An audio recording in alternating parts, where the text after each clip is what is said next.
श्रीमद् भागवत महापुराणम चतुर्थ स्कंद अथ प्रथमो अध्याय। स्वयंभू मनु की कन्याओं के वंश का वर्णन।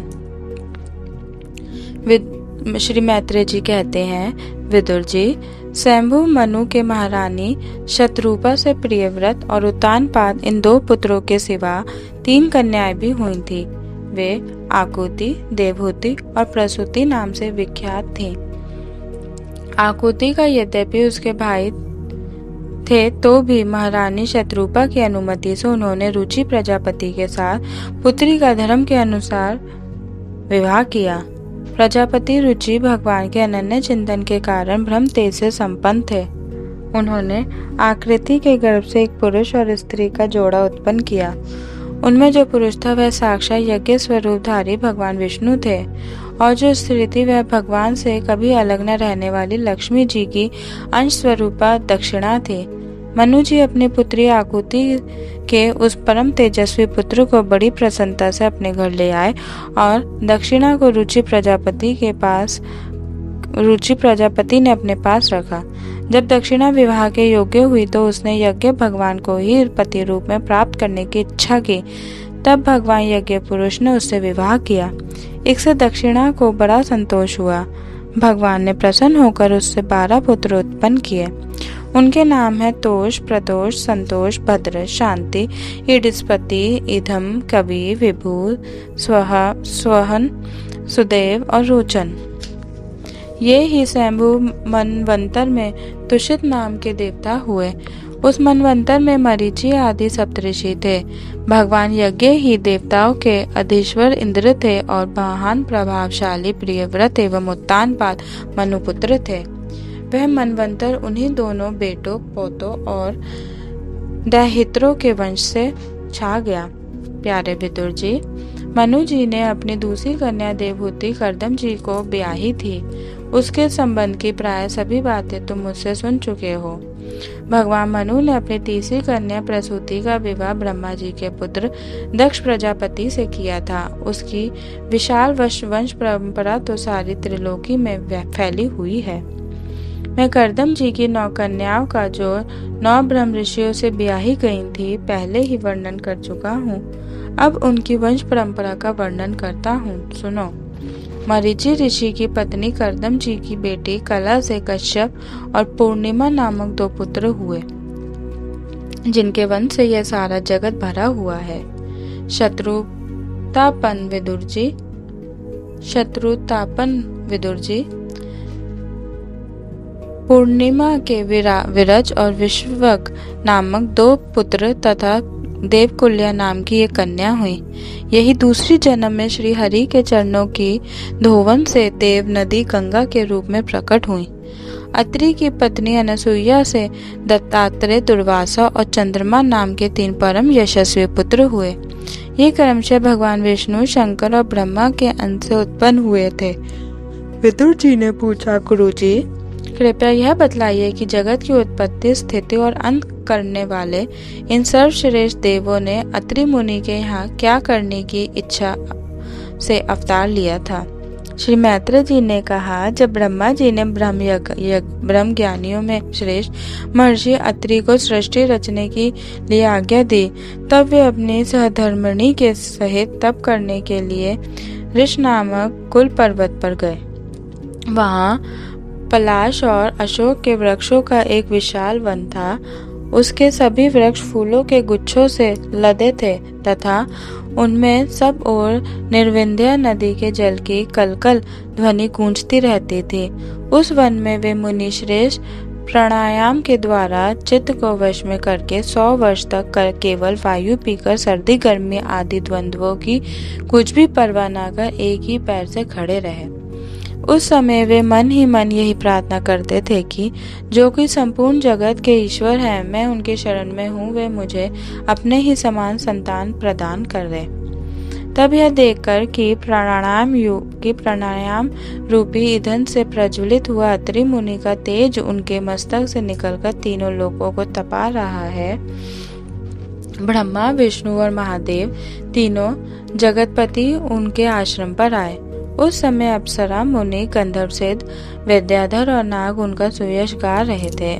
उन तीनों का एक ही साथ प्रादुर्भाव होने से अत्रि मुनि का अंतःकरण प्रकाशित हो उठा। उन्होंने एक पैर से खड़े खड़े ही उन देवों को देखा और फिर पृथ्वी पर दंड के समान लौटकर प्रणाम करने के अनंतर अर्घ्य पुष्प आदि पूजन की सामग्री हाथ में ले उनकी पूजा की। वे तीनों अपने अपने वाहन हंस, गरुड़ और बैल पर चढ़े हुए तथा अपने कमंडलू, चक्र, त्रिशूल आदि चिन्हों से सुशोभित थे। उनकी आंखों से कृपा की वर्षा हो रही थी। उनके मुख पर मंद हास्य की रेखा थी जिससे उनकी प्रसन्नता झलक रही थी। उनके तेज से चौंधियाकर मुनिवर ने अपनी आंखें मूंद लीं।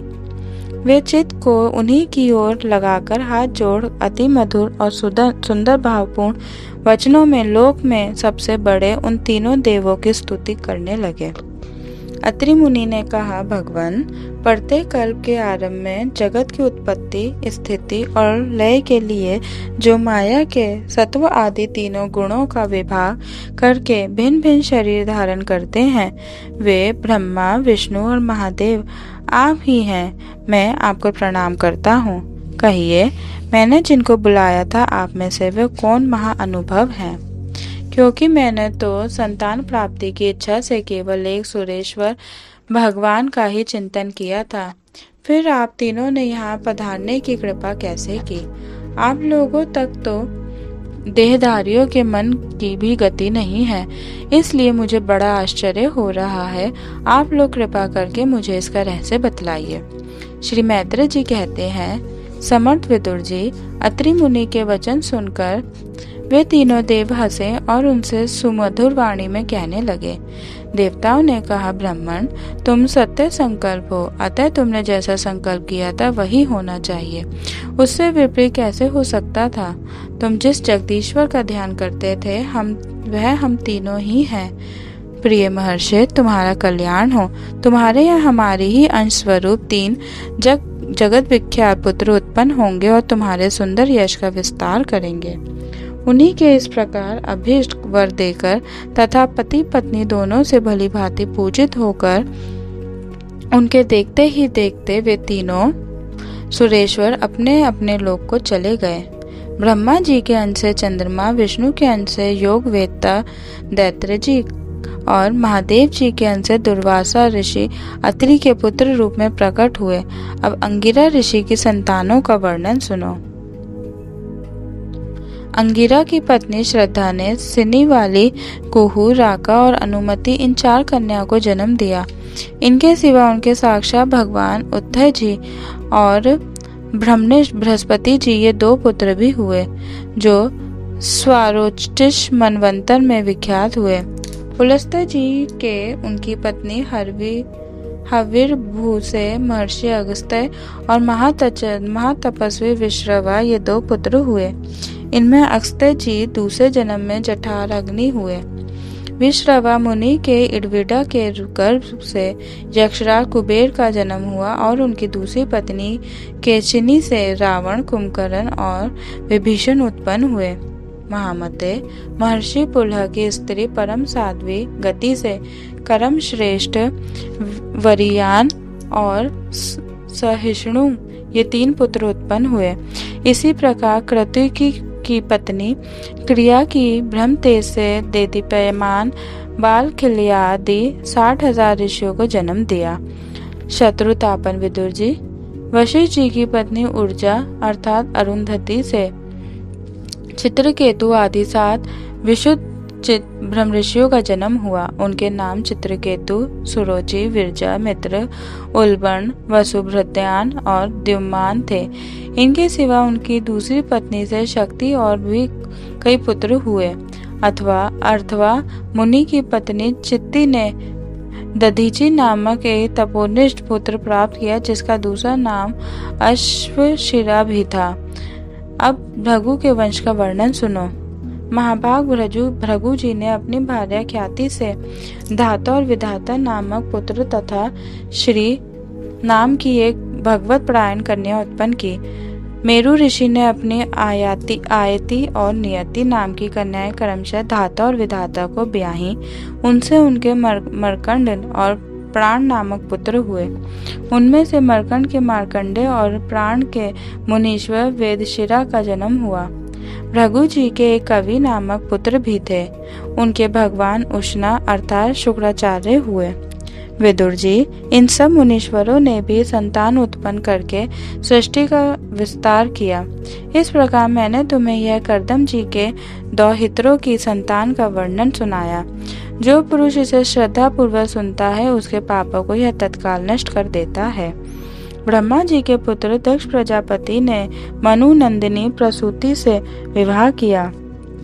उससे उन्होंने सुंदर नेत्रों वाली 16 कन्या उत्पन्न की। भगवान दक्ष ने उनमें से 13 धर्म को, एक अग्नि को, एक समस्त पितृगण को और एक संसार का संहार करने वाले तथा जन्म मृत्यु से छुड़ाने वाले भगवान शंकर को दी।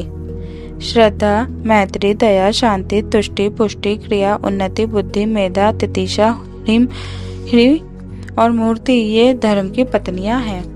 इनमें से श्रद्धा ने शुभ, मैत्री ने प्रसाद, दया ने अभय, शांति ने सुख, तुष्टि ने मोद और पुष्टि ने अहंकार को जन्म दिया।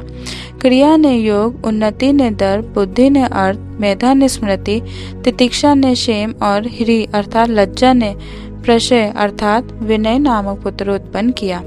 समस्त गुणों की खान मूर्ति देवी ने नर नारायण ऋषियों को जन्म दिया। इनका जन्म होने पर इस संपूर्ण विश्व ने आनंदित होकर प्रसन्नता प्रकट की। उस समय लोगों के मन, दिशाएं, वायु, नदी और पर्वत सभी में प्रसन्नता छा गई।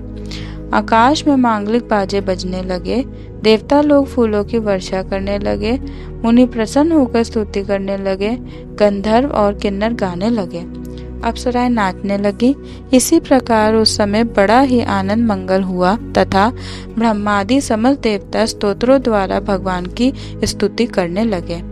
देवताओं ने कहा, जिस प्रकार आकाश में तरह तरह के रूपों की कल्पना कर ली जाती है, उसी प्रकार जिन्होंने अपनी माया के द्वारा अपने ही स्वरूप के अंदर इस संसार की रचना की है और अपने उस स्वरूप को प्रकाशित करने के लिए इस समय इस ऋषि विग्रह के साथ धर्म के घर में अपने आप को प्रकट किया है, उन परम पुरुष को हमारा नमस्कार है। जिनके तत्व का शास्त्र के आधार पर हम लोग केवल अनुमान ही करते हैं, प्रत्यक्ष नहीं कर पाते, उन्हीं भगवान ने देवताओं को संसार की मर्यादा में किसी प्रकार की गड़बड़ी ना हो इसीलिए सत्वगुण से उत्पन्न किया है। अब वे अपने करुणामय नेत्रों से जो समस्त शोभा और सौंदर्य के निवास स्थान निर्मल दिव्य कमल को भी नीचा दिखाने वाले हैं, हमारी ओर निहारें। प्यारे विदुर जी, प्रभु का साक्षात दर्शन पाकर देवताओं ने उनकी इस प्रकार स्तुति और पूजा की। तदंतर भगवान नर नारायण दोनों गंधमादन पर्वत पर चले गए। भगवान श्री हरि के अंशभूत वे नर नारायण ही इस समय पृथ्वी का भार उतारने के लिए यदुकुल भूषण श्री कृष्ण और उन्हीं के सरीखे श्याम वर्ण कुरुकुल तिलक अर्जुन के रूप में अवतीर्ण हुए हैं। अग्निदेव की पत्नी स्वाहा ने अग्नि के ही अभिमानी पावक, पवमान और शुचि ये 3 पुत्र उत्पन्न किए। ये तीनों ही हवन किए हुए पदार्थों का भक्षण करने वाले हैं। इन्हीं तीनों से 45 प्रकार के अग्नि और उत्पन्न हुए। ये ही अपने 3 पिता और 1 पितामह को साथ लेकर 49 अग्नि कहलाए। वेदज्ञ ब्राह्मण वैदिक यज्ञ कर्म में जिन 49 अग्नियों के नामों से अग्नेय इष्टया करते हैं वे ये ही हैं: अग्निष्टवात, बरहिषद, सोमप और आज्यप। ये पितृ हैं। इनमें साग्निक भी हैं और निर्गनिक भी। इन सब पितरों की पत्नी दक्ष कुमारी स्वधा है। इन पितरों से स्वधा के धारिणी और वयुना नाम की 2 कन्याएं हुई। वे दोनों ही ज्ञान विज्ञान में प्रांगत तथा ब्रह्म ज्ञान का उपदेश करने वाली हुई। महादेव जी की पत्नी सती थी। वे सब प्रकार से अपने पति देव की सेवा में संलग्न रहने वाली थी, किंतु उनके अपने गुण और शील के अनुरूप कोई पुत्र नहीं हुआ, क्योंकि सती के पिता दक्ष ने बिना ही किसी अपराध के भगवान शिव जी के प्रतिकूल आचरण किया था। इसलिए सती ने युवावस्था में ही क्रोधवश योग के द्वारा स्वयं ही अपने शरीर का त्याग कर दिया। श्रीमद् भागवत महापुराण चतुर्थ स्कंद अथ 2वां अध्याय। भगवान शिव और दक्ष प्रजापति का मनोमालिन्य। विदुर जी ने पूछा, ब्राह्मण, प्रजापति दक्ष तो अपनी लड़कियों से बहुत ही स्नेह रखते थे, फिर उन्होंने अपनी कन्या सती का अनादर करके शीलवानों में सबसे श्रेष्ठ श्री महादेव जी से द्वेष क्यों किया? महादेव जी भी चराचर के गुरु, वैर रहित, शांति मूर्ति, आत्माराम और जगत के परम आराध्य देव हैं। उनसे भला कोई क्यों वैर करेगा? भगवान, उन ससुर और दामाद में इतना विद्वेष कैसे हो गया, जिसके कारण सती ने अपने दुष्टयज प्राणों तक की बलि दे दी? यह आप मुझसे कहिए। श्री मैत्रेय जी ने कहा, विदुर जी, पहले एक बार प्रजापतियों के यज्ञ में सब बड़े बड़े ऋषि, देवता, मुनि और अग्नि आदि अपने अपने अनुयायियों के सहित एकत्र हुए थे। उसी समय प्रजापति दक्ष ने भी उस सभा में प्रवेश किया। वे अपने तेज से सूर्य के समान प्रकाशमान थे और उस विशाल सभा भवन का अंधकार दूर किए देते थे। उन्हें आया देख ब्रह्मा जी और महादेव जी के अतिरिक्त अग्नि पर्यंत सभी सभासद उनके तेज से प्रभावित होकर अपने अपने आसनों से उठकर खड़े हो गए। इस प्रकार समस्त सभासदों से भलीभांति सम्मान प्राप्त करके तेजस्वी दक्ष जगत पिता ब्रह्मा जी को प्रणाम कर उनकी आज्ञा से अपने आसन पर बैठ गए। परंतु महादेव जी को पहले से ही बैठा देख तथा उनसे अभ्युत्थान आदि के रूप में कुछ भी न आदर न पाकर दक्ष उनका यह व्यवहार सहन न कर सके। उन्होंने उनकी ओर टेढ़ी नजर से इस प्रकार देखा मानो उन्हें वे क्रोध अग्नि से जला ही डालेंगे।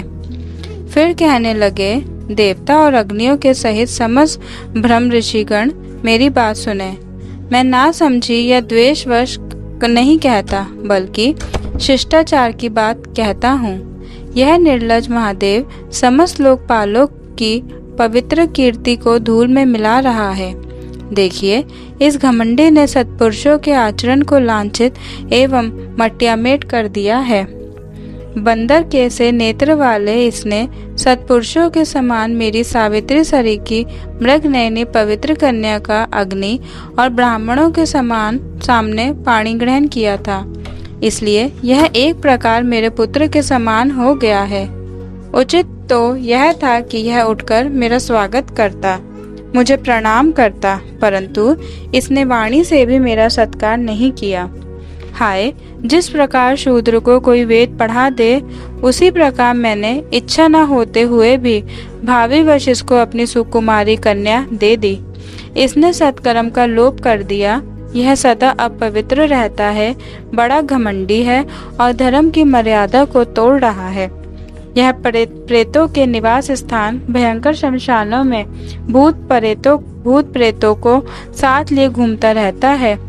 पूरे पागल की तरह सिर के बाल बिखेरे नंग धड़ंग भटकता है, कभी हंसता है, कभी रोता है। यह सारे शरीर पर चिता की अपवित्र भस्म लपेटे रहता है। गले में भूतों के पहनने योग्य नरमुंडों की माला और सारे शरीर में हड्डियों के गहने पहने रहता है। यह बस नाम भर का ही शिव है, वास्तव में है पूरा अशिव। अमंगल रूप जैसे यह स्वयं मतवाला है, वैसे ही इसे मतवाले ही प्यारे लगते हैं। भूत प्रेत प्रमद आदि निरे तमोगुणी स्वभाव वाले जीवों का यह नेता है। अरे, मैंने केवल ब्रह्मा जी के बहकावे में आकर ऐसे भूतों के सरदार, आचारहीन और दुष्ट स्वभाव वाले को अपनी भोली भाली बेटी ब्याह दी। श्री मैत्रेय जी कहते हैं, विदुर जी, दक्ष ने इस प्रकार महादेव जी को बहुत कुछ बुरा भला कहा, तथापि उन्होंने इसका कोई प्रतिकार नहीं किया। वे पूर्ववत निश्चल भाव से बैठे रहे। इससे दक्ष के क्रोध का पारा और भी ऊंचा चढ़ गया और वे जल हाथ में लेकर उन्हें शाप देने को तैयार हो गए। दक्ष ने कहा, यह महादेव देवताओं में बड़ा ही अधम है। अब से इसे इंद्र, उपेंद्र आदि देवताओं के साथ यज्ञ का भाग ना मिले। उपस्थित मुख्य सभासदों ने उन्हें बहुत मना किया, परंतु उन्होंने किसी की ना सुनी। महादेव जी को शाप दे ही दिया। फिर वे अत्यंत क्रोधित हो उस सभा से निकलकर अपने घर चले गए। जब श्री शंकर जी के अनुयायियों में अग्रण्य नंदीश्वर को मालूम हुआ कि दक्ष ने शाप दिया है तो वे क्रोध से तमतमा उठे और उन्होंने दक्ष तथा उन ब्राह्मणों को जिन्होंने दक्ष के दुर्वचनों का अनुमोदन किया था बड़ा भयंकर शाप दिया। वे बोले, जो इस मरण धर्मा शरीर में ही अभिमान करके किसी से भी द्रोह न करने वाले भगवान शंकर से द्वेष करता है, वह भेद बुद्धि वाला मूर्ख दक्ष तत्व ज्ञान से विमुख ही रहे। यह चातुर्य माह से यज्ञ करने वाले को अक्षय पुण्य प्राप्त होता है आदि अर्थवाद रूप वेद वाक्यों से मोहित एवं विवेक भ्रष्ट होकर विषय सुख की इच्छा से कपट धर्म में गृहस्थ आश्रम में आसक्त रहकर कर्म कांड में ही लगा रहता है। इसकी बुद्धि देह आदि में आत्म भाव का चिंतन करने वाली है। उसके द्वारा इसने आत्म स्वरूप को भुला दिया है। यह साक्षात पशु के ही समान है। अतः अत्यंत स्त्री लंपट हो और शीघ्र ही इसका मुंह बकरे का हो जाए। यह मूर्ख कर्ममयी अविद्या को ही विद्या समझता है। इसलिए यह और जो लोग भगवान शंकर का अपमान करने वाले इस दुष्ट के पीछे पीछे चलने वाले हैं, वे सभी जन्म मरण रूप संसार चक्र में पड़े रहें। वेदवाणी रूप लता फलश्रुति रूप पुष्पों से सुशोभित है। उसके कर्म फल रूप मनमोहक गंध से इनके चित्त शुभ हो रहे हैं। इससे ये शंकर द्रोही कर्मों के जाल में ही फंसे रहें। ब्राह्मण लोग भक्ष्य अभक्ष्य के विचार को छोड़कर केवल पेट पालने के लिए ही विद्या तप और व्रत आदि का आश्रय लें तथा धन शरीर और इंद्रियों के सुख को ही सुख मानकर उन्हीं के गुलाम बनकर दुनिया में भीख मांगते भटका करें। नंदीश्वर के मुख से इस प्रकार ब्राह्मण कुल के लिए शाप सुनकर उसके बदले में भृगु जी ने यह दुस्तर शाप रूप ब्रह्मदंड दिया। जो लोग शिव भक्त हैं तथा जो उन भक्तों के अनुयायी हैं, वे सत्य शास्त्रों के विरुद्ध आचरण करने वाले और पाखंडी हों। जो लोग शौच आचार विहीन मंदबुद्धि तथा जटा राख और हड्डियों को धारण करने वाले हैं, वे ही शैव संप्रदाय में दीक्षित हों, जिसमें सुरा और आसव ही देवताओं के समान आदरणीय हैं। अरे तुम लोग जो धर्म मर्यादा के संस्थापक एवं वर्ण आश्रमियों के रक्षक वेद और ब्राह्मणों की निंदा करते हो, इससे मालूम होता है तुमने पाखंड का आश्रय ले रखा है। यह वेद मार्ग ही लोगों के लिए कल्याणकारी और सनातन मार्ग है। पूर्व पुरुष इसी पर चलते आए हैं और इसके मूल साक्षात श्री विष्णु भगवान है। तुम लोग सत्पुरुषों के परम पवित्र और सनातन मार्ग स्वरूप वेद की निंदा करते हो। इसलिए उस पाखंड मार्ग में जाओ जिसमें भूतों के सरदार तुम्हारे इष्ट देव निवास करते हैं। श्री मैत्रेय जी कहते हैं, विदुर जी, भृगु ऋषि के इस प्रकार शाप देने पर भगवान शंकर कुछ खिन्न से हो वहां से अपने अनुयायियों सहित चल दिए। वहां प्रजापति लोग जो यज्ञ कर रहे थे उसमें पुरुषोत्तम श्री हरि ही उपास्य देव थे और वह यज्ञ 1000 वर्ष में समाप्त होने वाला था। उसे समाप्त कर उन प्रजापतियों ने श्री गंगा यमुना के संगम में यज्ञांत स्नान किया और फिर प्रसन्न मन से वे अपने अपने स्थानों को चले गए। अथ तृतीय अध्याय। सती का पिता के यहाँ यज्ञोत्सव में जाने के लिए आग्रह करना। श्री मैत्रेय जी कहते हैं, विदुर जी, इस प्रकार उन ससुर और दामाद को आपस में वैर विरोध रखते हुए बहुत अधिक समय निकल गया। इसी समय ब्रह्मा जी ने दक्ष को समस्त प्रजापतियों का अधिपति बना दिया। इससे उसका गर्व और भी बढ़ गया।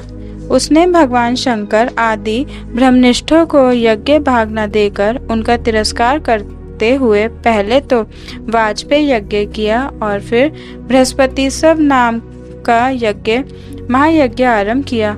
उस यज्ञोत्सव में सभी ब्रह्म ऋषि, देव ऋषि, पितृ देवता आदि अपनी अपनी पत्नियों के साथ पधारे। उन सब ने मिलकर वह मांगलिक कार्य संपन्न किए और दक्ष के द्वारा उन सबका स्वागत सत्कार किया गया।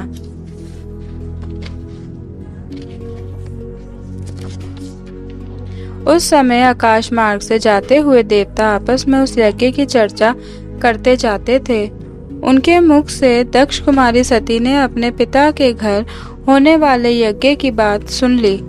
उन्होंने देखा कि हमारे निवास स्थान कैलाश के पास से होकर सब ओर से चंचल नेत्रों वाली गंधर्व और यक्षों की स्त्रियां चमकीले कुंडल और हार पहने खूब सज-धजकर अपने अपने पतियों के साथ विमानों पर बैठी उस यज्ञोत्सव में जा रही हैं। इससे उन्हें भी बड़ी उत्सुकता हुई और उन्होंने अपने पति भगवान भूतनाथ से कहा। सती ने कहा, वामदेव, सुना है इस समय आपके ससुर दक्ष प्रजापति के यहाँ बड़ा भारी यज्ञोत्सव हो रहा है। देखिए, ये सब देवता वहीं जा रहे हैं। यदि आपकी इच्छा हो तो हम भी चलें। इस समय अपने आत्मियों से मिलने के लिए मेरी बहनें भी अपने अपने पतियों के साथ वहाँ अवश्य आएंगी। मैं भी चाहती हूँ कि आपके साथ वहाँ जाकर माता पिता के दिए हुए गहने, कपड़े आदि उपहार स्वीकार करूँ। वहाँ अपने पतियों से सम्मानित बहनों, मौसियों और स्नेहार्द्या जननियों को देखने के लिए मेरा मन बहुत दिनों से उत्सुक है। कल्याणमय, इसके सिवा वहाँ महर्षियों का रचा हुआ श्रेष्ठ यज्ञ भी देखने को मिलेगा। अजन्मा प्रभो, आप जगत की उत्पत्ति के हेतु हैं।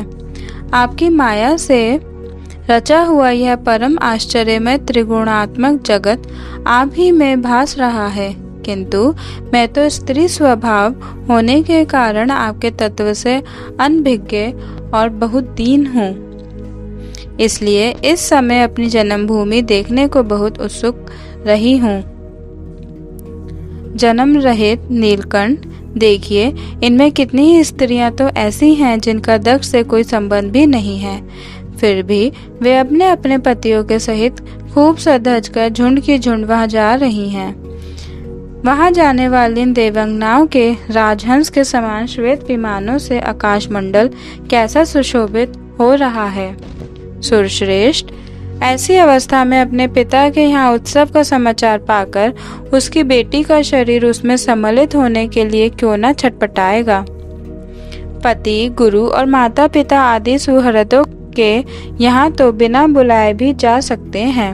अतः देव, आप मुझ पर प्रसन्न हो। आपको मेरी यह इच्छा अवश्य पूर्ण करनी चाहिए। आप बड़े करुणामय हैं, तभी तो परम ज्ञानी होकर भी आपने मुझे अपने आधे अंग में स्थान दिया है। अब मेरी इसी याचना पर ध्यान देकर मुझे अनुग्रहित कीजिए। श्री मैत्रेय जी कहते हैं, प्रिया, सती जी के इस प्रकार प्रार्थना करने पर अपने आत्मियों का प्रिय करने वाले भगवान शंकर को दक्ष प्रजापति के उन मर्मभेदी दुर्वचन रूप बाणों का स्मरण हो आया जो उन्होंने समस्त प्रजापतियों के सामने कहे थे। तब वे हंसकर बोले। भगवान शंकर ने कहा, सुंदरी, तुमने जो कहा कि अपने बंधुजन के यहाँ बिना बुलाए भी जा सकते हैं तो ठीक ही है, किंतु ऐसा तभी करना चाहिए जब उनकी दृष्टि अतिशय प्रबल देह अभिमान से उत्पन्न हुए मद और क्रोध के कारण द्वेष दोष से युक्त ना हो गई हो। विद्या, तप, धन, सुदृढ़ शरीर, युवावस्था और उच्च कुल, ये 6 सत्पुरुषों के तो गुण हैं, परंतु नीच पुरुषों में ही अवगुण हो जाते हैं, क्योंकि इनसे उनका अभिमान बढ़ जाता है और दृष्टि दोषयुक्त हो जाती है एवं विवेक शक्ति नष्ट हो जाती है। इसी कारण वे महापुरुषों का प्रभाव नहीं देख पाते। इसी से जो अपने यहाँ आए हुए पुरुषों को कुटिल बुद्धि से भौं चढ़ाकर रोष भरी दृष्टि से देखते हैं, उन अव्यवस्थित चित्त लोगों के यहाँ ये हमारे बांधव हैं ऐसा समझकर कभी नहीं जाना चाहिए। देवी, शत्रुओं के बाणों से बिन जाने पर भी ऐसी व्यथा नहीं होती जैसी अपने कुटिल बुद्धि स्वजनों के कुटिल वचनों से होती है, क्योंकि बाणों से शरीर छिन्न भिन्न हो जाने पर तो जैसे तैसे निद्रा आ जाती है, किंतु कुवाक्यों से मर्म स्थानविद हो जाने पर तो मनुष्य हृदय की पीड़ा से दिन रात बेचैन रहता है। सुंदरी, अवश्य ही मैं यह जानता हूँ कि तुम परम उन्नति को प्राप्त हुए दक्ष प्रजापति को अपनी कन्याओं में सबसे अधिक प्रिय हो, तथापि मेरी आश्रिता होने के कारण तुम्हें अपने पिता से मान नहीं मिलेगा, क्योंकि वे मुझसे बहुत जलते हैं। जीव की चित्तवृत्ति के साक्षी अहंकार शून्य महापुरुषों की समृद्धि को देखकर जिसके हृदय में संताप और इंद्रियों में व्यथा होती है, वह पुरुष उनके पद को तो सुगमता से प्राप्त कर नहीं सकता, बस दैत्यगण जैसे श्री हरि से द्वेष मानते हैं वैसे ही उनसे कूड़ता रहता है। सुमध्य में तुम कह सकती हो कि आपने प्रजापतियों की सभा में उनका आदर क्यों नहीं किया, सो ये सम्मुख जानना, नम्रता दिखाना, प्रणाम करना आदि क्रियाएं जो लोक व्यवहार में परस्पर की जाती हैं, तत्वज्ञानियों के द्वारा बहुत अच्छे ढंग से की जाती हैं। वे अंतर्यामी रूप से सबके अंतःकरणों में स्थित परम पुरुष वासुदेव को ही प्रणाम आदि करते हैं, देह अभिमानी पुरुष को नहीं करते। विशुद्ध अंतःकरण का नाम ही वसुदेव है, क्योंकि उसी में भगवान वसुदेव का अपरोक्ष अनुभव होता है। उस शुद्ध चित्त में स्थित इंद्रियातीत भगवान वासुदेव को मैं नमस्कार किया करता हूँ। इसीलिए प्रिय, जिसने प्रजापतियों के यज्ञ में मेरे द्वारा कोई अपराध न होने पर भी मेरा कटु वाक्यों से तिरस्कार किया था, वह दक्ष यद्यपि तुम्हारे शरीर को उत्पन्न करने वाला पिता है, तो भी मेरा शत्रु होने के कारण तुम्हें उसे अथवा उसके अनुयायियों को देखने का विचार भी नहीं करना चाहिए। यदि तुम मेरी बात न मानकर वहां जाओगी तो तुम्हारे लिए अच्छा न होगा, क्योंकि जब किसी प्रतिष्ठित व्यक्ति का अपने आत्मीय जनों के द्वारा अपमान होता है, तब वह तत्काल उनकी मृत्यु का कारण हो जाता है। अथ चतुर्थो अध्याय सती का अग्नि प्रवेश। श्री मैत्रेय जी कहते हैं, विदुर जी, इतना कहकर भगवान शंकर मौन हो गए। उन्होंने देखा कि दक्ष के यहाँ जाने देने अथवा जाने से रोकने दोनों ही अवस्थाओं में सती के प्राण त्याग की संभावना है। इधर सती जी भी कभी बंधुजनों को देखने जाने की इच्छा से बाहर आती और कभी भगवान शंकर रुष्ट न हो जाएं, इस शंका से फिर लौट जाती। इस पर कोई एक बात निश्चित न कर सकने के कारण वे दुविधा में पड़ गईं, चंचल हो गईं। बंधुजनों से मिलने की इच्छा में बाधा पड़ने से वे बड़ी अनमनी हो गईं। स्वजनों के स्नेहवश उनका हृदय भर आया और वे आंखों में आंसू भरकर अत्यंत व्याकुल हो रोने लगे। उनका शरीर थरथर कांपने लगा और वे अप्रीतम पुरुष भगवान शंकर की ओर इस प्रकार रोषपूर्ण दृष्टि से देखने लगी मानो उन्हें भस्म कर देंगी। शोक और क्रोध ने उनके चित्त को बिल्कुल बेचैन कर दिया तथा स्त्री स्वभाव के कारण उनकी बुद्धि मूढ़ हो गई। जिन्होंने प्रीतिवश उन्हें अपना आधा अंग तक दे दिया था, उन सत्पुरुषों के प्रिय भगवान शंकर को भी छोड़कर वे लंबी लंबी सांस लेती हुई अपने माता पिता के घर चल दी। सती को बड़ी फुर्ती से अकेली जाते देख श्री महादेव जी के मणिमान एवं मद आदि हजारों सेवक भगवान के वाहन वृषभ राज को आगे कर तथा और भी अनेकों पार्षद और यक्षों को साथ ले बड़ी तेजी से निर्भयता पूर्वक उनके पीछे हो लिए।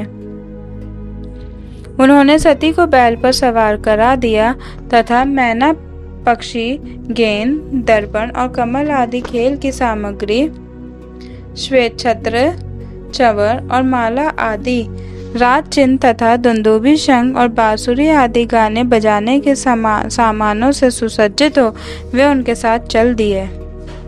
तदंतर सती अपने समस्त सेवकों के साथ दक्ष की यज्ञशाला में पहुंची।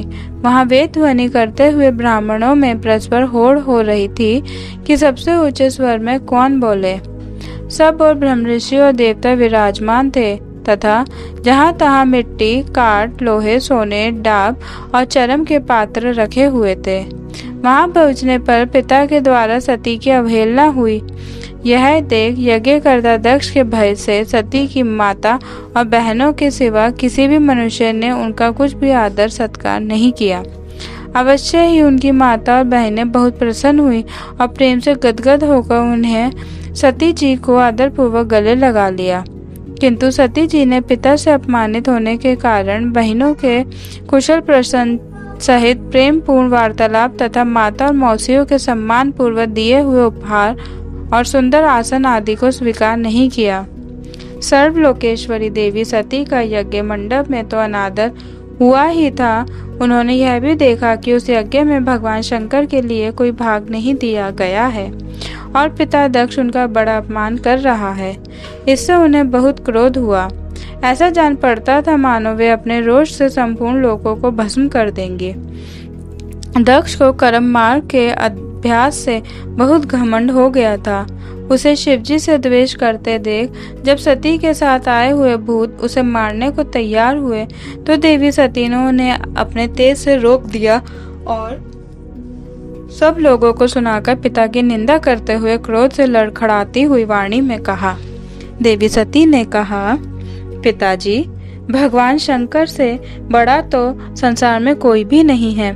वे तो सभी देहधारियों के प्रिय आत्मा हैं। उनका ना कोई प्रिय है ना प्रिय, अतएव उनका किसी भी प्राणी से वैर नहीं है। वे तो सबके कारण एवं सर्वरूप हैं। आपके सिवा और ऐसा कौन है जो उनसे विरोध करेगा? द्विजवर, आप जैसे लोग दूसरों के गुणों में भी दोष ही देखते हैं, किंतु कोई साधु पुरुष ऐसा नहीं करते।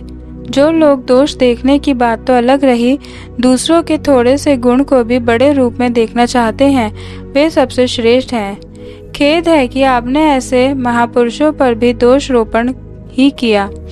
जो दुष्ट मनुष्य इस शव रूप जड़ शरीर को ही आत्मा मानते हैं, वे यदि ईर्ष्यावश सर्वदा ही महापुरुषों की निंदा करें तो यह कोई आश्चर्य की बात नहीं है, क्योंकि महापुरुष तो उनकी इस चेष्टा पर कोई ध्यान नहीं देते, परंतु उनके चरणों की धूलि उनके इस अपराध को न सहकर उनका तेज नष्ट कर देती है। अतः महापुरुषों की निंदा जैसी जघन्य कार्य उन दुष्ट पुरुषों को ही शोभा देता है, जिनका शिव यह दो अक्षरों का नाम प्रसंगवश एक बार भी मुख से निकल जाने पर मनुष्य के समस्त पापों को तत्काल नष्ट कर देता है और जिनकी आज्ञा का कोई भी उल्लंघन नहीं कर सकता। अहो, उन्हीं पवित्र कीर्ति मंगल में भगवान शंकर से आप द्वेष करते हैं। अवश्य ही आप अमंगल रूप हैं। अरे, महापुरुषों के मन मधुर कर ब्रह्मानंदमय रस का पान करने की इच्छा से जिनके चरण कमलों का निरंतर सेवन किया करते हैं और जिनके चरणारविंद सकाम पुरुषों को उनके अभिष्ट भोग भी देते हैं, उन विश्व बंधु भगवान शिव से आप वैर करते हैं। वे केवल नाम मात्र के शिव हैं। उनका वेश और शिव रूप अमंगल रूप है। इस बात को आपके सिवा दूसरे कोई देवता संभवतः नहीं जानते, क्योंकि जो भगवान शिव शमशान भूमिस्थ नरमुंडों की माला, चिता की भस्म और हड्डियों पहने, जटा बिखेरे भूत पिशाचों के साथ शमशान में निवास करते हैं, उन्हीं के चरणों पर से गिरे हुए निर्माल्य को ब्रह्मा आदि देवता अपने सिर पर धारण करते हैं।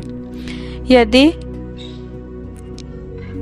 निरंकुश लोग धर्म मर्यादा की रक्षा करने वाले अपने पूजनीय स्वामी की निंदा करें तो अपने में उसे दंड देने की शक्ति न होने पर कान बंद करके वहां से चला जाए, और यदि शक्ति हो तो बलपूर्वक पकड़कर उस बकवाद करने वाली अमंगल रूप दुष्ट जीभा को काट डाले।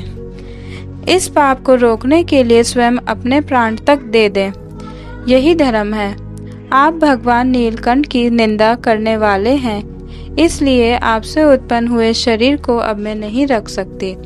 यदि भूल से कोई निंदित वस्तु खा ली जाए तो उसे वमन करके निकाल देने से ही मनुष्य की शुद्धि बताई जाती है। जो महामुनि निरंतर अपने स्वरूप में ही रमण करते हैं, उनकी बुद्धि सर्वथा वेद की विधि निषेधमय वाक्यों का अनुसरण नहीं किया करती। जिस प्रकार देवता मनुष्यों की गति में भेद रहता है, उसी प्रकार ज्ञानी और अज्ञानी की स्थिति भी एक सी नहीं होती। इसलिए मनुष्य को चाहिए कि वह अपने ही धर्म मार्ग में स्थित रहते हुए भी दूसरों के मार्ग की निंदा ना करे। प्रवृत्ति और निवृत्ति रूप दोनों ही प्रकार के कर्म ठीक हैं। वेद में अनेक उनके अलग अलग रागी और विरागी दो प्रकार के अधिकारी बताए गए हैं। परस्पर विरोधी होने के कारण उक्त दोनों प्रकार के कर्मों का एक साथ एक ही पुरुष के द्वारा आचरण नहीं किया जा सकता।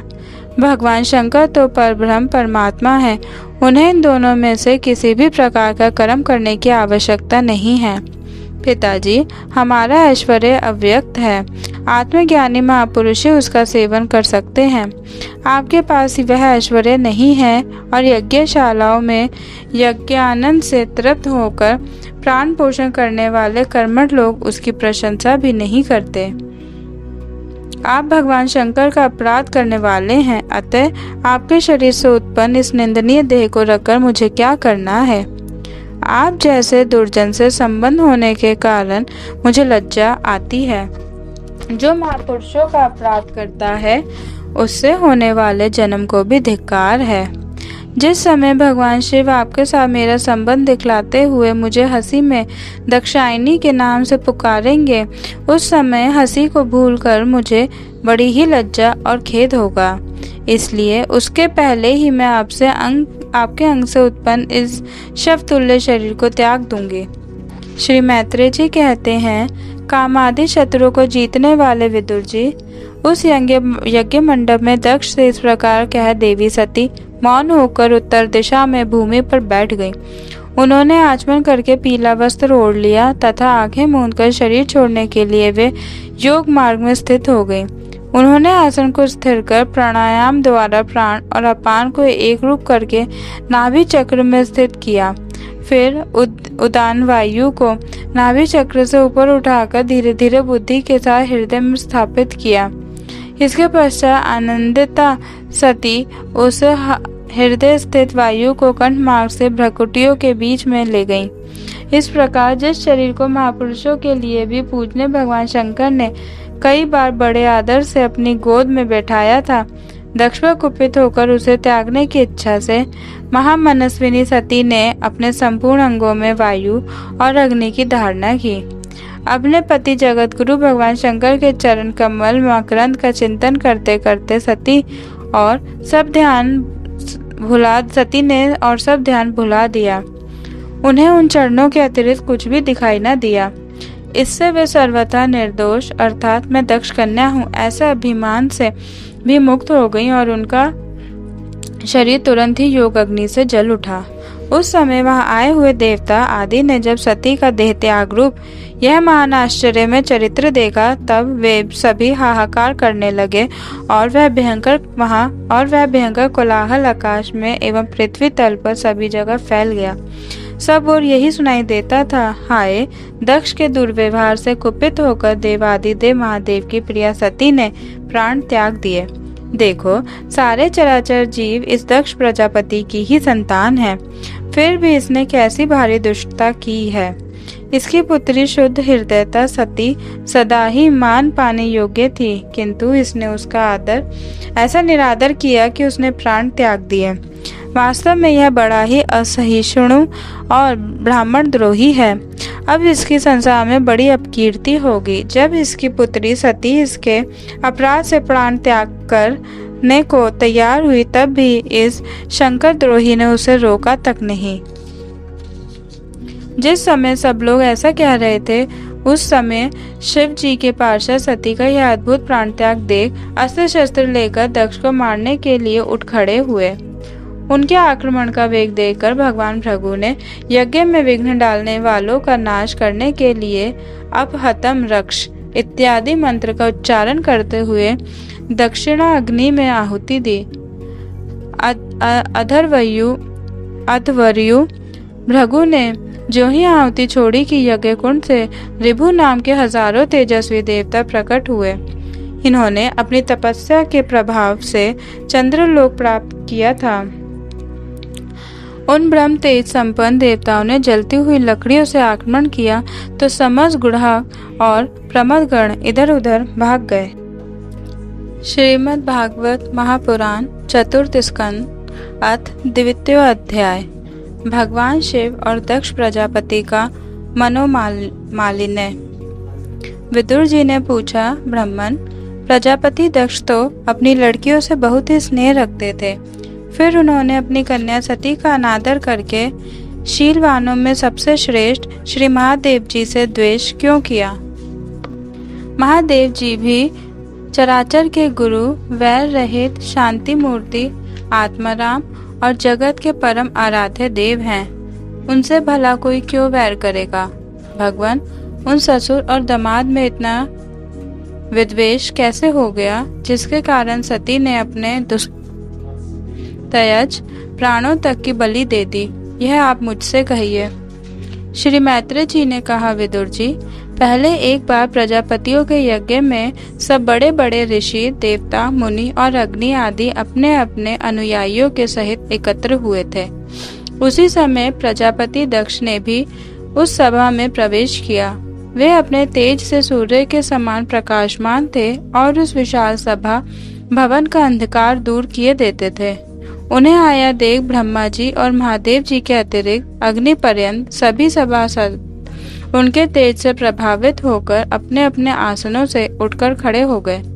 इस प्रकार समस्त सभासदों से भलीभांति सम्मान प्राप्त करके तेजस्वी दक्ष जगत पिता ब्रह्मा जी को प्रणाम कर उनकी आज्ञा से अपने आसन पर बैठ गए। परंतु महादेव जी को पहले से ही बैठा देख तथा उनसे अभ्युत्थान आदि के रूप में कुछ भी न आदर न पाकर दक्ष उनका यह व्यवहार सहन न कर सके। उन्होंने उनकी ओर टेढ़ी नजर से इस प्रकार देखा मानो उन्हें वे क्रोध अग्नि से जला ही डालेंगे। फिर कहने लगे, देवता और अग्नियों के सहित समस्त ब्रह्म ऋषिगण, मेरी बात सुने। मैं ना समझी या द्वेषवश नहीं कहता, बल्कि शिष्टाचार की बात कहता हूँ। यह निर्लज महादेव समस्त लोकपालों की पवित्र कीर्ति को धूल में मिला रहा है। देखिए, इस घमंडी ने सत्पुरुषों के आचरण को लांछित एवं मट्यामेट कर दिया है। बंदर के से नेत्र वाले इसने सत्पुरुषों के समान मेरी सावित्री सरीखी मृगनयनी पवित्र कन्या का अग्नि और ब्राह्मणों के समान सामने पाणी ग्रहण किया था। इसलिए यह एक प्रकार मेरे पुत्र के समान हो गया है। उचित तो यह था कि यह उठकर मेरा स्वागत करता, मुझे प्रणाम करता, परंतु इसने वाणी से भी मेरा सत्कार नहीं किया। हाय, जिस प्रकार शूद्र को कोई वेद पढ़ा दे, उसी प्रकार मैंने इच्छा न होते हुए भी भावी वश इसको अपनी सुकुमारी कन्या दे दी। इसने सत्कर्म का लोप कर दिया। यह सदा अपवित्र रहता है, बड़ा घमंडी है और धर्म की मर्यादा को तोड़ रहा है। यह प्रेतों के निवास स्थान भयंकर शमशानों में भूत प्रेतों को साथ लिए घूमता रहता है। पूरे पागल की तरह सिर के बाल बिखेरे नंग धड़ंग भटकता है, कभी हंसता है, कभी रोता है। यह सारे शरीर पर चिता की अपवित्र भस्म लपेटे रहता है। गले में भूतों के पहनने योग्य नरमुंडों की माला और सारे शरीर में हड्डियों के गहने पहने रहता है। यह बस नाम भर का ही शिव है, वास्तव में है पूरा अशिव। अमंगल रूप जैसे यह स्वयं मतवाला है, वैसे ही इसे मतवाले ही प्यारे लगते हैं। भूत प्रेत प्रमद आदि निरे तमोगुणी स्वभाव वाले जीवों का यह नेता है। अरे, मैंने केवल ब्रह्मा जी के बहकावे में आकर ऐसे भूतों के सरदार, आचारहीन और दुष्ट स्वभाव वाले को अपनी भोली भाली बेटी ब्याह दी। श्री मैत्रेय जी कहते हैं, विदुर जी, दक्ष ने इस प्रकार महादेव जी को बहुत कुछ बुरा भला कहा, तथापि उन्होंने इसका कोई प्रतिकार नहीं किया। वे पूर्ववत निश्चल भाव से बैठे रहे। इससे दक्ष के क्रोध का पारा और भी ऊंचा चढ़ गया और वे जल हाथ में लेकर उन्हें शाप देने को तैयार हो गए। दक्ष ने कहा, यह महादेव देवताओं में बड़ा ही अधम है। अब से इसे इंद्र, उपेंद्र आदि देवताओं के साथ यज्ञ का भाग ना मिले। उपस्थित मुख्य सभासदों ने उन्हें बहुत मना किया, परंतु उन्होंने किसी की ना सुनी। महादेव जी को शाप दे ही दिया। फिर वे अत्यंत क्रोधित हो उस सभा से निकलकर अपने घर चले गए। जब श्री शंकर जी के अनुयायियों में अग्रण्य नंदीश्वर को मालूम हुआ कि दक्ष ने शाप दिया है, तो वे क्रोध से तमतमा उठे और उन्होंने दक्ष तथा उन ब्राह्मणों को, जिन्होंने दक्ष के दुर्वचनों का अनुमोदन किया था, बड़ा भयंकर शाप दिया।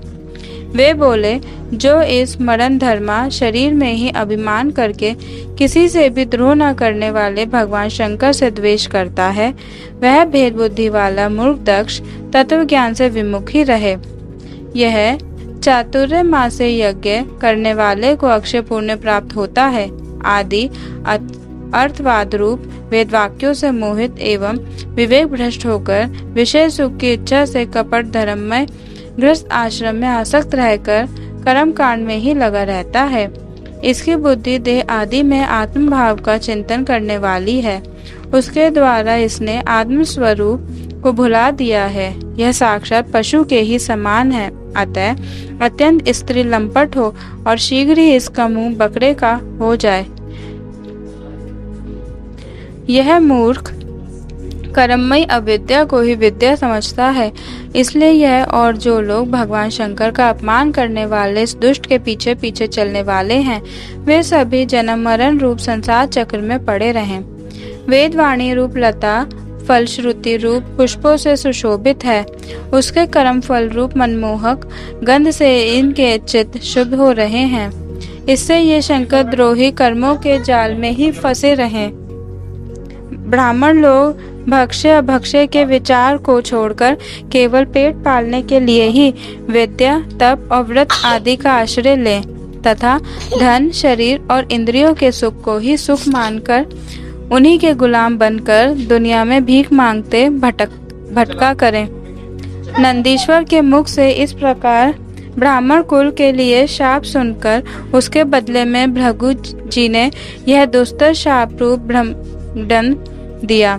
जो लोग शिव भक्त हैं तथा जो उन भक्तों के अनुयायी हैं, वे सत शास्त्रों के विरुद्ध आचरण करने वाले और पाखंडी हों। जो लोग शौच आचार विहीन, मंदबुद्धि तथा जटा, राख और हड्डियों को धारण करने वाले हैं, वे ही शैव संप्रदाय में दीक्षित हों, जिसमें सुरा और आसव ही देवताओं के समान आदरणीय हैं। अरे तुम लोग जो धर्म मर्यादा के संस्थापक एवं वर्ण आश्रमियों के रक्षक, वेद और ब्राह्मणों की निंदा करते हो, इससे मालूम होता है तुमने पाखंड का आश्रय ले रखा है। यह वेद मार्ग ही लोगों के लिए कल्याणकारी और सनातन मार्ग है। पूर्व पुरुष इसी पर चलते आए हैं और इसके मूल साक्षात श्री विष्णु भगवान हैं। तुम लोग सत्पुरुषों के परम पवित्र और सनातन मार्ग स्वरूप वेद की निंदा करते हो। इसलिए उस पाखंड मार्ग में जाओ जिसमें भूतों के सरदार तुम्हारे इष्ट देव निवास करते हैं। श्री मैत्रेय जी कहते हैं, विदुर जी, भृगु ऋषि के इस प्रकार शाप देने पर भगवान शंकर कुछ खिन्न से हो वहां से अपने अनुयायियों सहित चल दिए। वहां प्रजापति लोग जो यज्ञ कर रहे थे, उसमें पुरुषोत्तम श्री हरि ही उपास्य देव थे और वह यज्ञ 1000 वर्ष में समाप्त होने वाला था। उसे समाप्त कर उन प्रजापतियों ने श्री गंगा यमुना के संगम में यज्ञांत स्नान किया और फिर प्रसन्न मन से वे अपने अपने स्थानों को चले गए। अथ तृतीय अध्याय। सती का पिता के यहाँ यज्ञोत्सव में जाने के लिए आग्रह करना। श्री मैत्रेय जी कहते हैं, विदुर जी, इस प्रकार उन ससुर और दामाद को आपस में वैर विरोध रखते हुए बहुत अधिक समय निकल गया। इसी समय ब्रह्मा जी ने दक्ष को समस्त प्रजापतियों का अधिपति बना दिया। इससे उसका गर्व और भी बढ़ गया। उसने भगवान शंकर आदि ब्रह्मनिष्ठों को यज्ञ भाग न देकर उनका तिरस्कार करते हुए पहले तो वाजपेयी यज्ञ किया और फिर बृहस्पति सब नाम का यज्ञ महायज्ञ आरंभ किया। उस यज्ञोत्सव में सभी ब्रह्म ऋषि, देव ऋषि, पितृ देवता आदि अपनी अपनी पत्नियों के साथ पधारे। उन सब ने मिलकर वह मांगलिक कार्य संपन्न किए और दक्ष के द्वारा उन सबका स्वागत सत्कार किया गया।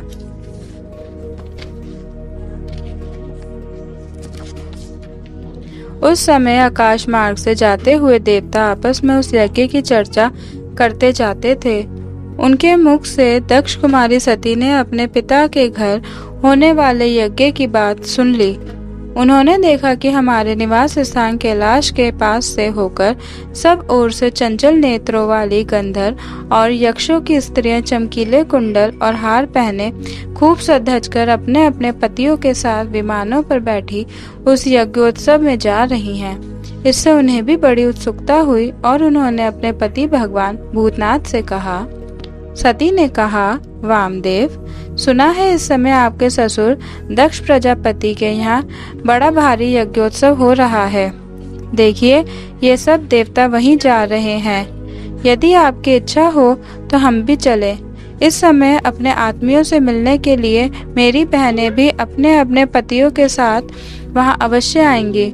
मैं भी चाहती हूँ कि आपके साथ वहां जाकर माता पिता के दिए हुए गहने, कपड़े आदि उपहार स्वीकार करूं। वहां अपने पतियों से सम्मानित बहनों, मौसियों और स्नेहार्द्या जननियों को देखने के लिए मेरा मन बहुत दिनों से उत्सुक है। कल्याणमय, इसके सिवा वहां महर्षियों का रचा हुआ श्रेष्ठ यज्ञ भी देखने को मिलेगा। अजन्मा प्रभो, आप जगत की उत्पत्ति के हेतु हैं। आपकी माया से रचा हुआ यह परम आश्चर्यमय त्रिगुणात्मक जगत आप ही में भास रहा है, किंतु मैं तो स्त्री स्वभाव होने के कारण आपके तत्व से अनभिज्ञ और बहुत दीन हूँ। इसलिए इस समय अपनी जन्मभूमि देखने को बहुत उत्सुक रही हूँ। जन्म रहित नीलकंठ, देखिए, इनमें कितनी ही स्त्रियां तो ऐसी हैं जिनका दक्ष से कोई संबंध भी नहीं है, फिर भी वे अपने अपने पतियों के सहित खूब सज कर झुंड की झुंड वहां जा रही हैं। वहां जाने वाली देवांगनाओं के राजहंस के समान श्वेत विमानों से आकाशमंडल कैसा सुशोभित हो रहा है। सुरश्रेष्ठ, ऐसी अवस्था में अपने पिता के यहाँ उत्सव का समाचार पाकर उसकी बेटी का शरीर उसमें सम्मिलित होने के लिए क्यों न छटपटाएगा। पति, गुरु और माता पिता आदि सुहृदों के यहाँ तो बिना बुलाए भी जा सकते हैं। अतः देव, आप मुझ पर प्रसन्न हो। आपको मेरी यह इच्छा अवश्य पूर्ण करनी चाहिए। आप बड़े करुणामय हैं, तभी तो परम ज्ञानी होकर भी आपने मुझे अपने आधे अंग में स्थान दिया है। अब मेरी इसी याचना पर ध्यान देकर मुझे अनुग्रहित कीजिए। श्री मैत्रेय जी कहते हैं, प्रिया, सती जी के इस प्रकार प्रार्थना करने पर अपने आत्मियों का प्रिय करने वाले भगवान शंकर को दक्ष प्रजापति के उन मर्मभेदी दुर्वचन रूप बाणों का स्मरण हो आया जो उन्होंने समस्त प्रजापतियों के सामने कहे थे। तब वे हंसकर बोले। भगवान शंकर ने कहा, सुंदरी, तुमने जो कहा कि अपने बंधुजन के यहाँ बिना बुलाए भी जा सकते हैं, तो ठीक ही है, किंतु ऐसा तभी करना चाहिए जब उनकी दृष्टि अतिशय प्रबल देह अभिमान से उत्पन्न हुए मद और क्रोध के कारण द्वेष दोष से युक्त ना हो गई हो। विद्या, तप, धन, सुदृढ़ शरीर, युवावस्था और उच्च कुल, ये 6 सत्पुरुषों के तो गुण हैं, परंतु नीच पुरुषों में ही अवगुण हो जाते हैं, क्योंकि इनसे उनका अभिमान बढ़ जाता है और दृष्टि दोषयुक्त हो जाती है एवं विवेक शक्ति नष्ट हो जाती है। इसी कारण वे महापुरुषों का प्रभाव नहीं देख पाते। इसी से जो अपने यहाँ आए हुए पुरुषों को कुटिल बुद्धि से भौं चढ़ाकर रोष भरी दृष्टि से देखते हैं, उन अव्यवस्थित चित्त लोगों के यहाँ ये हमारे बांधव हैं ऐसा समझकर कभी नहीं जाना चाहिए। देवी, शत्रुओं के बाणों से बिन जाने पर भी ऐसी व्यथा नहीं होती जैसी अपने कुटिल बुद्धि स्वजनों के कुटिल वचनों से होती है, क्योंकि बाणों से शरीर छिन्न हो जाने पर तो जैसे तैसे निद्रा आ जाती है, किंतु कुवाक्यों से मर्म स्थान विद हो जाने पर तो मनुष्य हृदय की पीड़ा से दिन रात बेचैन रहता है। सुंदरी, अवश्य ही मैं यह जानता हूँ कि तुम परम उन्नति को प्राप्त हुए दक्ष प्रजापति को अपनी कन्या में सबसे अधिक प्रिय हो, तथापि मेरी आश्रिता होने के कारण तुम्हें अपने पिता से मान नहीं मिलेगा, क्योंकि वे मुझसे बहुत जलते हैं। जीव की चित्तवृत्ति के साक्षी अहंकार शून्य महापुरुषों की समृद्धि को देखकर जिसके हृदय में संताप और इंद्रियों में व्यथा होती है, वह पुरुष उनके पद को तो सुगमता से प्राप्त कर नहीं सकता, बस दैत्यगण जैसे श्री हरि से द्वेष मानते हैं वैसे ही उनसे कूड़ता रहता है। सुमध्य में तुम कह सकती हो कि आपने प्रजापतियों की सभा में उनका आदर क्यों नहीं किया, सो ये सम्मुख जानना नम्रता दिखाना, प्रणाम करना आदि क्रियाएं जो लोक व्यवहार में परस्पर की जाती हैं, तत्वज्ञानियों के द्वारा बहुत अच्छे ढंग से की जाती हैं। वे अंतर्यामी रूप से सबके अंतःकरणों में स्थित परम पुरुष वासुदेव को ही प्रणाम आदि करते हैं, देह अभिमानी पुरुष को नहीं करते। विशुद्ध अंतःकरण का नाम ही वसुदेव है, क्योंकि उसी में भगवान वसुदेव का अपरोक्ष अनुभव होता है। उस शुद्ध चित्त में स्थित इंद्रियातीत भगवान वासुदेव को मैं नमस्कार किया करता हूँ। इसीलिए प्रिय, जिसने प्रजापतियों के यज्ञ में मेरे द्वारा कोई अपराध न होने पर भी मेरा कटु वाक्यों से तिरस्कार किया था, वह दक्ष यद्यपि तुम्हारे शरीर को उत्पन्न करने वाला पिता है, तो भी मेरा शत्रु होने के कारण तुम्हें उसे अथवा उसके अनुयायियों को देखने का विचार भी नहीं करना चाहिए। यदि तुम मेरी बात न मानकर वहां जाओगी तो तुम्हारे लिए अच्छा न होगा, क्योंकि जब किसी प्रतिष्ठित व्यक्ति का अपने आत्मीय जनों के द्वारा अपमान होता है, तब वह तत्काल उनकी मृत्यु का कारण हो जाता है। अथ चतुर्थो अध्याय, सती का अग्नि प्रवेश। श्री मैत्रेय जी कहते हैं, विदुर जी, इतना कहकर भगवान शंकर मौन हो गए। उन्होंने देखा कि दक्ष के यहाँ जाने देने अथवा जाने से रोकने दोनों ही अवस्थाओं में सती के प्राण त्याग की संभावना है। इधर सती जी भी कभी बंधुजनों को देखने जाने की इच्छा से बाहर आती और कभी भगवान शंकर रुष्ट न हो जाएं, इस शंका से फिर लौट जाती। इस पर कोई एक बात निश्चित न कर सकने के कारण वे दुविधा में पड़ गईं, चंचल हो गईं।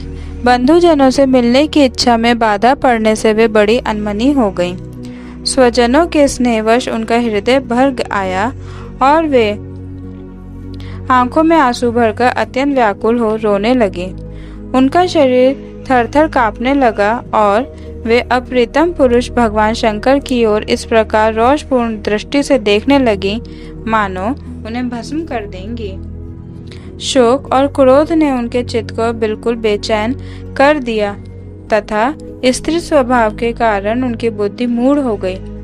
जिन्होंने प्रीतिवश उन्हें अपना आधा अंग तक दे दिया था, उन सत्पुरुषों के प्रिय भगवान शंकर को भी छोड़कर वे लंबी लंबी सांस लेती हुई अपने माता पिता के घर चल दी। सती को बड़ी फुर्ती से अकेली जाते देख श्री महादेव जी के मणिमान एवं मद आदि हजारों सेवक भगवान के वाहन वृषभ राज को आगे कर तथा और भी अनेकों पार्षद और यक्षों को साथ ले बड़ी तेजी से निर्भयता पूर्वक उनके पीछे हो लिए। उन्होंने सती को बैल पर सवार करा दिया तथा मैना, पक्षी, गेंद, दर्पण और कमल आदि खेल की सामग्री, श्वेत छत्र, चंवर और माला आदि, राज चिन्ह तथा दुंदुभी, शंख और बांसुरी आदि गाने बजाने के सामानों से सुसज्जित हो वे उनके साथ चल दिए। तदंतर सती अपने समस्त सेवकों के साथ दक्ष की यज्ञशाला में पहुंची। वहां वेद ध्वनि करते हुए ब्राह्मणों में परस्पर होड़ हो रही थी कि सबसे ऊंचे स्वर में कौन बोले। सब और ब्रह्मऋषि और देवता विराजमान थे तथा जहाँ तहाँ मिट्टी, काठ, लोहे, सोने, डाब और चरम के पात्र रखे हुए थे। वहां पहुंचने पर पिता के द्वारा सती की अवहेलना हुई। यह देख यज्ञकर्ता दक्ष के भय से सती की माता और बहनों के सिवा किसी भी मनुष्य ने उनका कुछ भी आदर सत्कार नहीं किया। अवश्य ही उनकी माता और बहनें बहुत प्रसन्न हुई और प्रेम से गदगद होकर उन्हें सती जी को आदरपूर्वक गले लगा लिया। किंतु सती जी ने पिता से अपमानित होने के कारण बहनों के कुशल प्रश्न सहित प्रेम पूर्ण वार्तालाप तथा माता और मौसियों के सम्मान पूर्वक दिए हुए उपहार और सुंदर आसन आदि को स्वीकार नहीं किया। सर्वलोकेश्वरी देवी सती का यज्ञ मंडप में तो अनादर हुआ ही था, उन्होंने यह भी देखा कि उस यज्ञ में भगवान शंकर के लिए कोई भाग नहीं दिया गया है और पिता दक्ष उनका बड़ा अपमान कर रहा है। इससे उन्हें बहुत क्रोध हुआ। ऐसा जान पड़ता था मानो वे अपने रोष से संपूर्ण लोगों को भस्म कर देंगे। दक्ष को कर्म मार्ग के अभ्यास से बहुत घमंड हो गया था। उसे शिवजी से द्वेष करते देख जब सती के साथ आए हुए भूत उसे मारने को तैयार हुए तो देवी सती ने उन्हें अपने तेज से रोक दिया और सब लोगों को सुनाकर पिता की निंदा करते हुए क्रोध से लड़खड़ाती हुई वाणी में कहा। देवी सती ने कहा, पिताजी, भगवान शंकर से बड़ा तो संसार में कोई भी नहीं है। वे तो सभी देहधारियों के प्रिय आत्मा हैं। उनका ना कोई प्रिय है ना प्रिय, अतएव उनका किसी भी प्राणी से वैर नहीं है। वे तो सबके कारण एवं सर्वरूप हैं। आपके सिवा और ऐसा कौन है जो उनसे विरोध करेगा। द्विजवर, आप जैसे लोग दूसरों के गुणों में भी दोष ही देखते हैं, किंतु कोई साधु पुरुष ऐसा नहीं करते। जो लोग दोष देखने की बात तो अलग रही, दूसरों के थोड़े से गुण को भी बड़े रूप में देखना चाहते हैं, वे सबसे श्रेष्ठ हैं। खेद है कि आपने ऐसे महापुरुषों पर भी दोष रोपण ही किया। जो दुष्ट मनुष्य इस शव रूप जड़ शरीर को ही आत्मा मानते हैं, वे यदि ईर्ष्यावश सर्वदा ही महापुरुषों की निंदा करें तो यह कोई आश्चर्य की बात नहीं है, क्योंकि महापुरुष तो उनकी इस चेष्टा पर कोई ध्यान नहीं देते, परंतु उनके चरणों की धूलि उनके इस अपराध को न सहकर उनका तेज नष्ट कर देती है। अतः महापुरुषों की निंदा जैसी जघन्य कार्य उन दुष्ट पुरुषों को ही शोभा देता है, जिनका शिव यह 2 अक्षरों का नाम प्रसंगवश एक बार भी मुख से निकल जाने पर मनुष्य के समस्त पापों को तत्काल नष्ट कर देता है और जिनकी आज्ञा का कोई भी उल्लंघन नहीं कर सकता। अहो, उन्हीं पवित्र कीर्ति मंगल में भगवान शंकर से आप द्वेष करते हैं। अवश्य ही आप अमंगल रूप हैं। अरे, महापुरुषों के मन मधुकर ब्रह्मानंदमय रस का पान करने की इच्छा से जिनके चरण कमलों का निरंतर सेवन किया करते हैं और जिनके चरणारविंद सकाम पुरुषों को उनके अभिष्ट भोग भी देते हैं, उन विश्व बंधु भगवान शिव से आप वैर करते हैं। वे केवल नाम मात्र के शिव हैं। उनका वेश अशिव रूप अमंगल रूप है। इस बात को आपके सिवा दूसरे कोई देवता संभवतः नहीं जानते, क्योंकि जो भगवान शिव शमशान भूमिस्थ नरमुंडों की माला, चिता की भस्म और हड्डियों पहने जटा बिखेरे भूत पिशाचों के साथ शमशान में निवास करते हैं, उन्हीं के चरणों पर से गिरे हुए निर्माल्य को ब्रह्मा आदि देवता अपने सिर पर धारण करते हैं। यदि निरंकुश लोग धर्म मर्यादा की रक्षा करने वाले अपने पूजनीय स्वामी की निंदा करें तो अपने में उसे दंड देने की शक्ति न होने पर कान बंद करके वहां से चला जाए, और यदि शक्ति हो तो बलपूर्वक पकड़कर उस बकवाद करने वाली अमंगल रूप दुष्ट जीभा को काट डाले। इस पाप को रोकने के लिए स्वयं अपने प्राण तक दे दें, यही धर्म है। आप भगवान नीलकंठ की निंदा करने वाले हैं, इसलिए आपसे उत्पन्न हुए शरीर को अब मैं नहीं रख सकती। यदि भूल से कोई निंदित वस्तु खा ली जाए तो उसे वमन करके निकाल देने से ही मनुष्य की शुद्धि बताई जाती है। जो महामुनि निरंतर अपने स्वरूप में ही रमण करते हैं, उनकी बुद्धि सर्वथा वेद की विधि निषेधमय वाक्यों का अनुसरण नहीं किया करती। जिस प्रकार देवता मनुष्यों की गति में भेद रहता है, उसी प्रकार ज्ञानी और अज्ञानी की स्थिति भी एक सी नहीं होती।